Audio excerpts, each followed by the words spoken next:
Nation info hub میں آپ کا استقبال ہے۔ آج ہم 5 دسمبر 2022 کو مولانا سید حسین احمد مدنی کے یوم وفات کے موقع پر ان کی زندگی کے مختصر حالات آپ کے سامنے رکھیں گے۔ آپ کی ولادت 19 شوال المکرم 1296 ہجری مطابق 6 اکتوبر 1879 بانگر مئو ضلع اناؤ یو پی میں ہوئی، جہاں آپ کے والد ماجد حضرت سید حبیب اللہ صاحب مڈل اسکول کے ہیڈ ماسٹر تھے اور پوری فیملی کے ساتھ وہیں مقیم تھے۔ ویسے آپ کا وطن الہ داد پور ٹانڈہ ضلع فیض آباد ہے۔ آپ کا تاریخی نام چراغ محمد رکھا گیا۔ آپ کے والد محترم حضرت مولانا شاہ فضل الرحمن گنج مراد آبادی سے مرید تھے۔ اپنے علم و تقوی کے لحاظ سے سادات کا یہ خاندان ہمیشہ ایک خاص عظمت اور شاہی زمانہ میں ایک بڑی جاگیر کا مالک رہا۔ آپ کی تعلیم و تربیت سن شعور کو پہنچنے کے بعد آپ نے اپنی ابتدائی تعلیم پرائمری اسکول میں حاصل کی۔ 14 سال کی عمر ہوئی تو آپ 1309 ہجری مطابق 1891 میں دارالعلوم دیوبند گئے اور ابتدائی درجہ میزان الصرف میں داخلہ لیا۔ یہاں حضرت شیخ الہند نے خاص شفقت و عنایت سے آپ کی تعلیم و تربیت فرمائی۔ 7 سال دارالعلوم دیوبند میں رہ کر 1898 میں آپ فراغت حاصل کی۔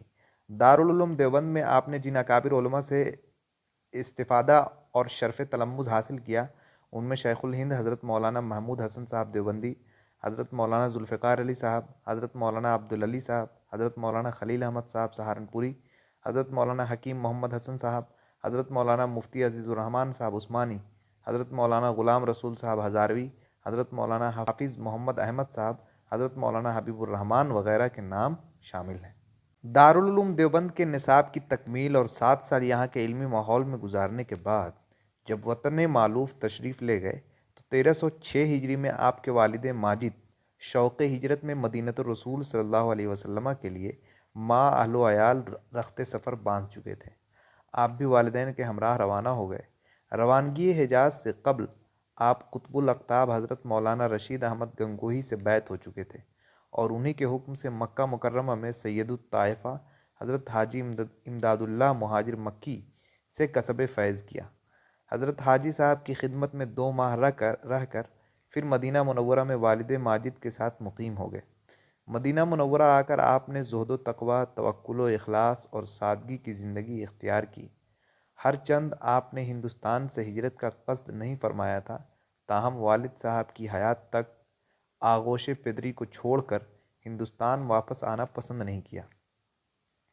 1318 ہجری میں حضرت مولانا رشید احمد گنگوہی نے آپ کو بذریعہ خط ہندوستان بلایا اور اجازت و خلافت سے سرفراز فرمایا۔ اس سفر میں آپ کو 3 ماہ حضرت گنگوہی کی خدمت میں رہنے کا موقع ملا۔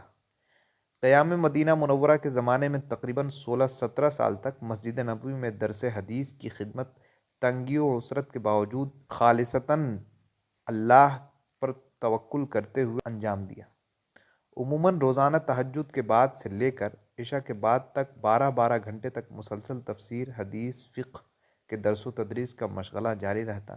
مختلف جماعتیں یکے بعد دیگرے حاضر ہو کر آپ کے فیضان علمی سے سیراب ہوا کرتیں۔ مسجد نبوی صلی اللہ علیہ وسلم میں آپ کا درس حدیث وہاں کے تمام شیوخ حدیث سے زیادہ پسندیدہ اور مقبول تھا اور اس کی شہرت نے مختلف اسلامی ممالک کے طالبان علم کی ایک بڑی تعداد کو آپ کے گرد جمع کر دیا تھا۔ آپ کے درس میں مشائخ اور علماء کبار شامل ہونے لگے۔ حجاز مقدس میں آپ کو شیخ الحرم سے یاد کیا جانے لگا۔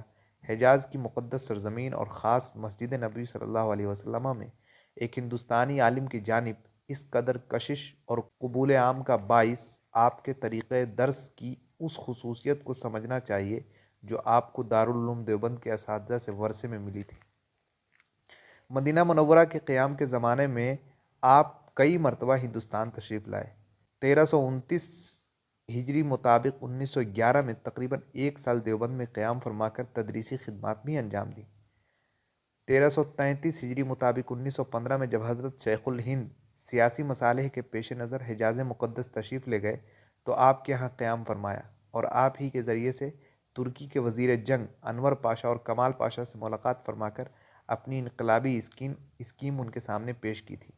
وہ وقت دوسری جنگ عظیم اور شریف کی عثمانی حکومت کے خلاف بغاوت کا تھا، جب عربوں نے ترکوں کے خلاف بغاوت کی اور شریف حسین نے حضرت شیخ الہند کو گرفتار کر کے انگریزوں کے حوالے کیا تو آپ بھی حضرت شیخ الہند کے رفقا میں شامل تھے، جس نے ان سب حضرات کو پہلے مصر پہنچایا، پھر وہاں سے مالٹا منتقل کر دیا۔ 1335 ہجری کے اخیر میں یہ سب حضرات مالٹا پہنچے، چنانچہ 3.25 سال تک آپ کو بھی مالٹا میں جنگی قیدی کی حیثیت سے رہنا پڑا، اور آپ نے اس عرصہ پوری جانفشانی سے اپنے استاذ حضرت شیخ الہند کی خدمت کی، اللہ کی عبادت پہ مصروف رہے، کتابوں کے مطالعے میں لگے رہے اور قرآن کریم بھی حفظ کر لیا۔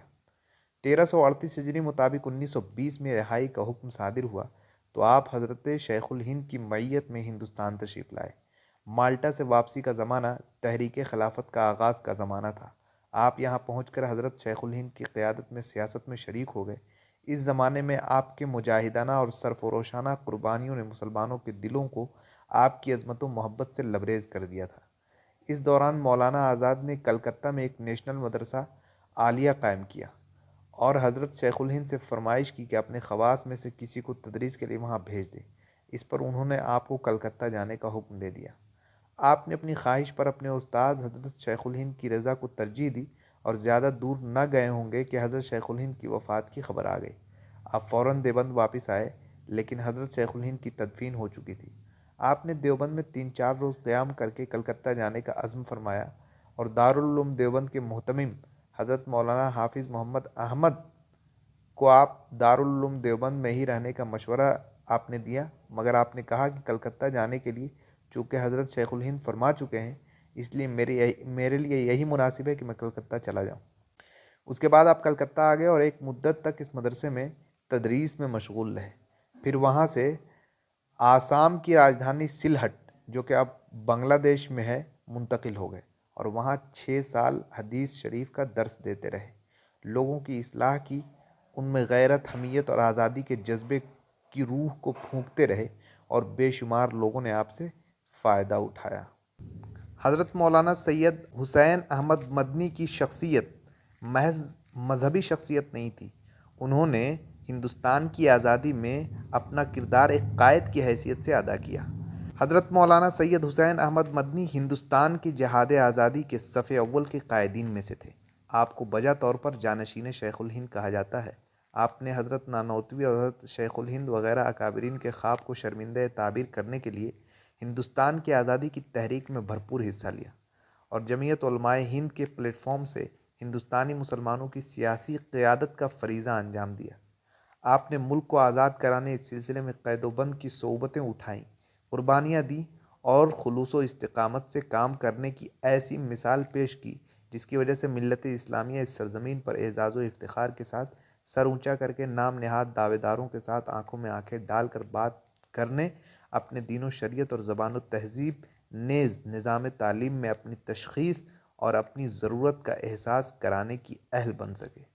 حضرت حاجی امداد اللہ مہاجر مکی کی دعائے صبح گاہی، حضرت نانوتوی کی قلبی کیفیات اور حضرت شیخ الہند کی ملکی و ملی خدمات نے جو نقش قائم کیا، ان کو عملی صورت میں آگے بڑھانے کے لیے آپ نے جمعیت علماء ہند کے توسط سے گھر گھر آزادی کا سور پھونکا اور ایک پاک باز اور وفادار مجاہد کی حیثیت سے دینی و ملکی خدمات کا ایک لازوال نقش قائم کیا۔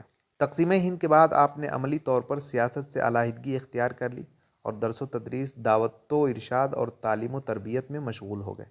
حکومت اور حکومت کے لوگوں سے آپ کا تعلق باقی نہیں رہا۔ 1954 میں صدر جمہوریہ ہند نے آپ کو ایک اعزازی عہدہ دینے کی پیشکش بھی کی، لیکن آپ نے یہ کہہ کر انکار کر دیا کہ یہ ہمارے اسلاف کے طرز عمل میں نہیں آتا۔ آپ دارالعلوم دیوبند میں ہی حدیث شریف کا درس دیتے رہے اور ساتھ میں ملک کے طول و عرض میں دورے بھی کرتے رہے۔ آپ اپنے اوقات کے بڑے پابند تھے، راتوں کو جاگ کر اپنے اوراد و وظائف پورے کرتے اور درسی کتابوں کا مطالعہ کرتے اور پھر پوری بشاشت کے ساتھ درس دیتے۔ آپ نے دارالعلوم دیوبند میں مسند صدارت پر بھی اپنی خدمات انجام دی۔ 1927 میں جب حضرت علامہ سید محمد انور شاہ صاحب کشمیری دارالعلوم دیوبند میں شیخ الحدیث کے منصب سے علیحدہ ہو گئے تو آپ کے سوا دارالعلوم دیوبند میں کوئی ایسی شخصیت موجود نہ تھی جو دارالعلوم دیوبند کے اس محتم بالشان جگہ کو اس کے شایان شان پر کر سکے۔ اس لیے اکابر کی نظر انتخاب آپ ہی پر پڑی۔ دارالعلوم دیوبند کے محتمم حضرت مولانا حبیب الرحمن صاحب عثمانی نے آپ کو دارالعلوم دیوبند آنے کی پیشکش کی۔ آپ نے پہلے تو صاف انکار فرمایا، مگر حضرت محتمم صاحب کے لگاتار اصرار پر 1927 میں دارالعلوم دیوبند کا منصب صدارت اس شرط پر قبول فرمایا کہ جنگ آزادی کی تحریک میں حصہ لیتے رہیں گے۔ آپ نے درس و تدریس اور سیاسی آزادی میں جنگی قیادت کے علاوہ تصنیف و تالیف کی دنیا میں بھی اپنے قدم جمائے۔ آپ کی تصنیفات کی تعداد کم ہے کیونکہ مختلف تدریسی، سیاسی اور تبلیغی و اصلاحی مشغولیات کی وجہ سے آپ اس جانب توجہ نہ دے سکے۔ آپ کی تصنیفات میں مکتوبات شیخ الاسلام، نقش حیات، الشہاب الثاقب، سلاسل طیبہ، اسیر مالٹا، متحدہ قومیت اور اسلام، مودودی دستور کی حقیقت، ایمان و عمل، خطبات صدارت، الخلیفۃ المہدی فی الاحادیث الصحیحہ، الحالۃ التعلیمیۃ فی الہند، بحوث فی الدعوہ والفکر الاسلامی، درس بخاری۔ محرم 1377 ہجری مطابق 5 دسمبر 1957 کو آپ اپنے پیچھے انمٹ نقوش چھوڑ کر اس دار فانی سے دار بقا کی طرف رخصت کر گئے۔ اس بائیوگرافی میں بس اتنا ہی۔ اس طرح کی مزید بائیوگرافیز کے لیے چینل کو سبسکرائب کریں اور بیل آئیکن دبانا نہ بھولیں۔ Thanks for watching.